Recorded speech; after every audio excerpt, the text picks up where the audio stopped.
Having Nomads was Solar Flare. And it was a good metal tune, and if you do remember, we did interview these guys almost a year ago now. Yeah. And it was a good time, and at the time they were working on new songs. I'm not sure if this was one of their new ones, but it's a good tune nonetheless. I really enjoyed it. And I just like the kind of mellow kind of flow to it. And I believe, if memory serves, these guys are from Utah. Yeah, I think they're from Salt Lake. Right on. So yeah, good tune. Yeah, that was a good tune. Really interesting arrangement. They had the guitars doing some nice counterpoints, and against the synthesizers, it was a good tune.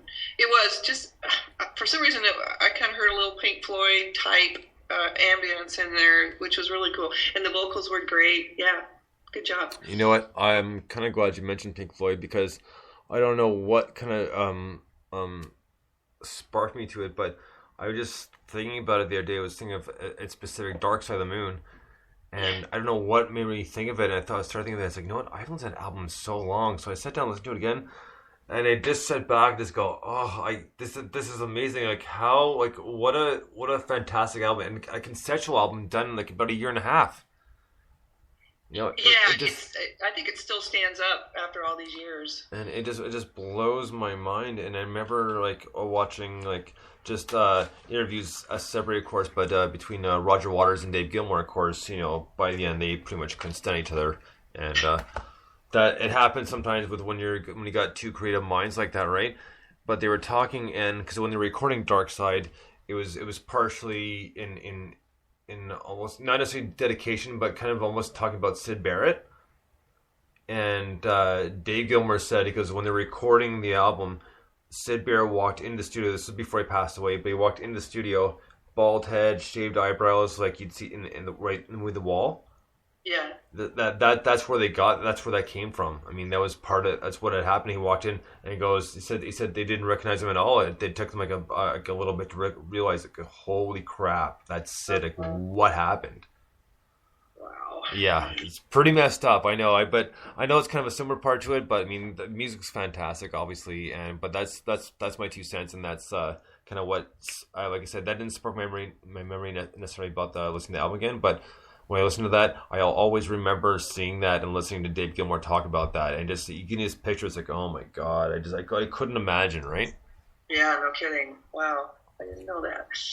So next up, we're gonna get to another new song off the NYC Factory Fast compilation. This is a song by a gentleman named Paul. If it's Maged, M-A-G-E-D. The song's called Images. I'm sorry, it's not my pronunciation problems. I just don't know how to pronounce them right. So rather than offend, I hope I did all right. So there we go. With Paul Mage, this is Images.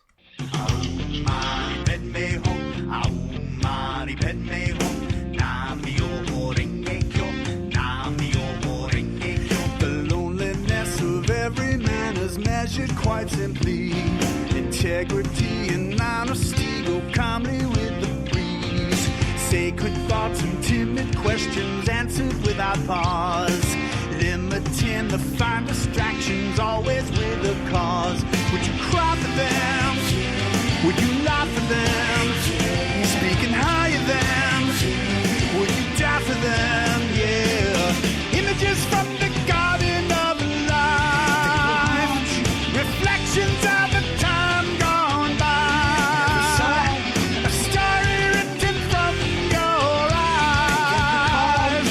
Images from the garden of life. Yeah.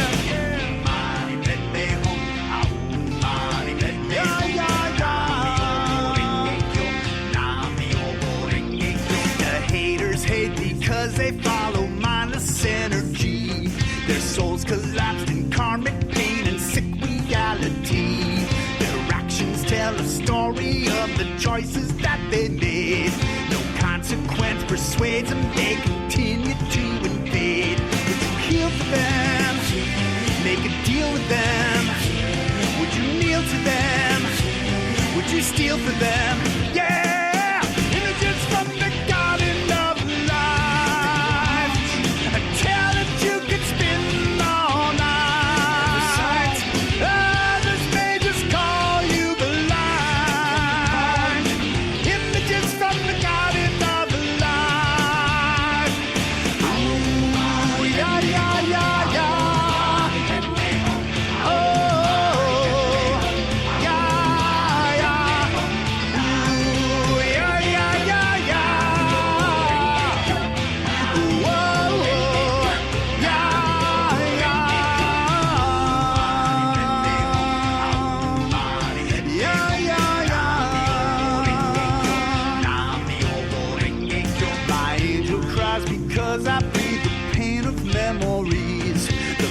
I try to stash away, but haunts me when I sleep.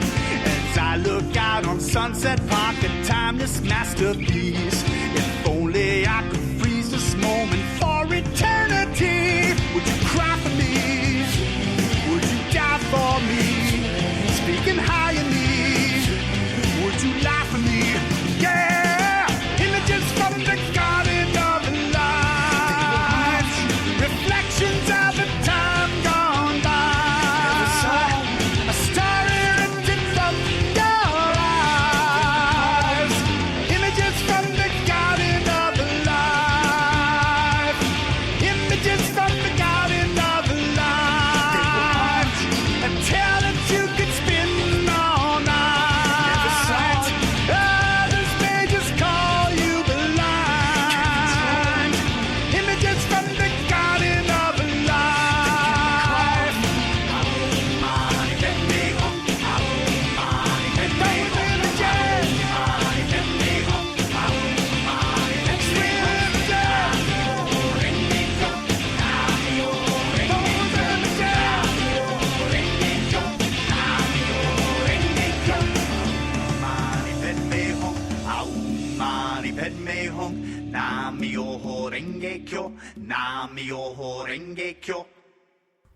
Paul Mage, that was Images, and that was it was a really cool tune. Like it was like really happy, but I love the beginning and the end, like vocals to it. I thought it was a great tune. Like I really got into this one. Yeah, he was doing some really inventive things with the background vocals and the call and response between the main vocal and the background. Yeah, it was a really cool tune. It was, and there were some harmonic or chord changes, turnarounds in it that were really cool. And I was sort of reminded, have you ever heard Jack Black sing, Brand? Yes, I have. And actually, I felt like the song had a little bit of a Jack Black delivery, and I mean that in the best possible sense. There's just sort of a little bit of sense of theatrics to it, but it's not over the top. And it just had so much personality to it in his vocals. That really cool tune.